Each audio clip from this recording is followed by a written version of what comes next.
ఉన్నారు. ఇలాంటప్పుడే కదా క్రైస్తవులందరూ ఐక్యత కలిగి ఈ రన్ ఫర్ జీసస్ అని ఒకటి జరిగేది. దాంట్లో అంతే, వాడు అటు వీడు ఇటు, వాళ్ళు వేరే వాళ్ళు మా వాళ్ళు కాదు.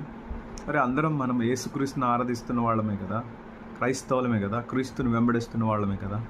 దీంట్లో గ్రూపులు, రాజకీయాలు, కులాలు, ఈ పిచ్చంతా ఉంది. ఇంకా నాకు చాలా సర్ప్రైజ్ అనిపించింది. నేను ఈ న్యూస్ చూస్తున్నప్పుడు కేఏ పాల్ గారు, ఆయన్ని దేవుడు ఎలా వాడుకున్నాడు, ఆయన ఎలా పడిపోయాడు, తర్వాత అందరూ జోకర్ ఎట్లా అయ్యాడు, అయినా కూడా ఆయన్ని ఎంతమంది తిడుతున్నా కూడా సిచ్యువేషన్ క్రైస్తవులుగా ప్రేమ చూపించాలని చెప్పి ఆయన వచ్చాడు. ఆయన ఏజ్కి సరే ఏం చేశాడు ఏం చేయలేదు అనేది పక్కన పెట్టేస్తే వచ్చాడు.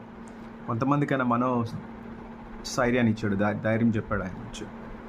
మన విజయవాడలో ఉన్నారు పెద్ద పెద్ద పాస్టర్లు, నేను చెప్తున్నా. మరి I'm very clearly saying that big pastors.